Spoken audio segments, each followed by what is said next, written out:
कालों में, जो रहते हैं अंधकार में, जो रहते हैं सत्यों में, जो रहते हैं निशब्द में, जो रहते हैं बच्चों का किताब में, जो रहते हैं ऋषियों का रिफ्लेक्शन।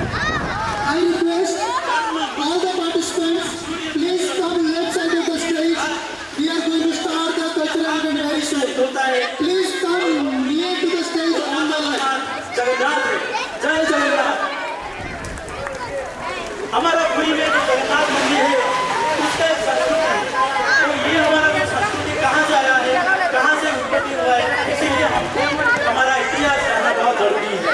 हमारा जगन्नाथ संस्कृति बहुत रोचकमय है, बहुत इंटरेस्टिंग है। तो मध्य भारत में एक राजा थे, उनका नाम इंद्रदुम्न। उनका जो राजधानी है वो अवंती है। वो एक विष्णु भक्त थे। तो एक दिन क्या हुआ कि एक ऋषि आए और उनको बोले कि राजन, विष्णु की शिव उड़ीसा में भी है, जो नीलमाधव रूप में पूजा पाते हैं। तो आप उड़ीसा जाके आप उसको खोज में जाओ कहाँ पे नीलमाधव है और कैसे पूजा होता है। तो वो क्या किए, I request all my love BBC family members to come near to the yoga center. We are going to start the program. भाई को भेजे उड़ीसा। उनका नाम विद्यापति है। वो उड़ीसा गए और अपना गुप्तचर के हिसाब से उनका पता चला कि एक विश्ववासु जो एक है, विश्ववासु वो गुप्त गुफा में नीलमाधव का पूजा करते हैं। तो जब विद्यापति ने विश्ववासु को बोले कि भाई मुझे ये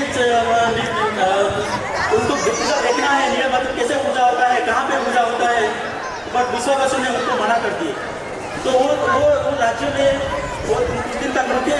उसके बाद अपना जो बेटी है, उनका बेटी है, विश्ववासु का बेटी, उनको उनके साथ प्यार हो गया, उनके साथ शादी हुआ। शादी का कुछ दिन के बाद जब विद्यापति ने उनका जो पत्नी है ललिता, उनको बोले कि मुझे नीलमाधव का दर्शन करना है, तो अपना इच्छा उनको जाहिर की।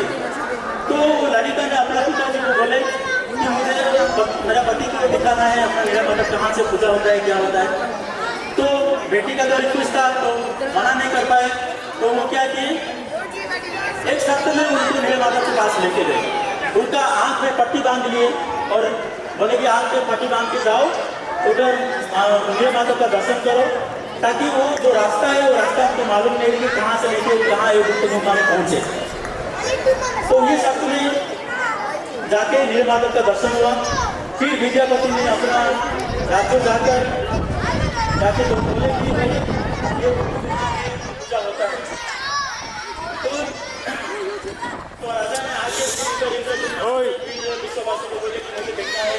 वो गुप्त गुफा में भी गए, बट वो नीलमाधव का दर्शन नहीं हुआ, वो तो अंतर्ध्यान हो गए थे। तो फिर बहुत दुख होकर वो भी अपना राज्यों को आ गए। तो एक दिन रात में जगन्नाथ का दर्शन हुआ, विष्णु जी का दर्शन हुआ। बोले कि आप पुरी जाओ, पुरी का जो समुद्र तट है वो समुद्र तट में आपको एक लकड़ी मिलेगी, वो लकड़ी में आप जगन्नाथ का मूर्ति बनाओ और उसमें आप पूजा करो। तो फिर सुबह शाम को लेके वो गए पुरी का समुद्र तट। तो देखे तो एक लकड़ी टेढ़ हुआ समुद्र तट में थे। वो लकड़ी में एक ब्रह्म भी है, जो ब्रह्म को हम बोलते हैं विष्णु जी का हाथ हृदय। जब द्वापर युग था, वो द्वापर युग में विष्णु का देहांत हुआ, उसके बाद उनको जलाया गया है। तो उसके बाद सब बड़ी पूरा जल गया, बट मौके के भाग वो जल गया, तो हृदय वो जीवित था। तो इसीलिए हृदय को हम ब्रह्म बोलते हैं, जिसके लिए जगन्नाथ जीवित रूप से बोला जाता है।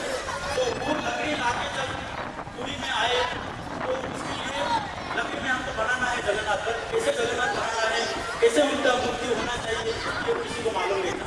इसलिए जब विश्वकर्मा ने एक वृद्ध रूप में आए और वो जगन्नाथ इसको बोले कि मैं आपको जगन्नाथ बना के दूंगा, जगन्नाथ बलभद्र सुभद्रा बना के दूंगा।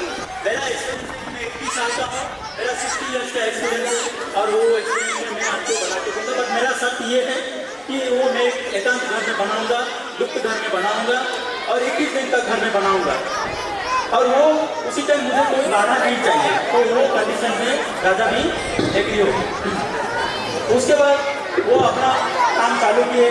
10 दिन 15 दिन चला और सब भी आ रहा था, बट जैसे सब कुछ बंद हो गया रानी ने बोले कि क्यों शब्द बंद हो गया।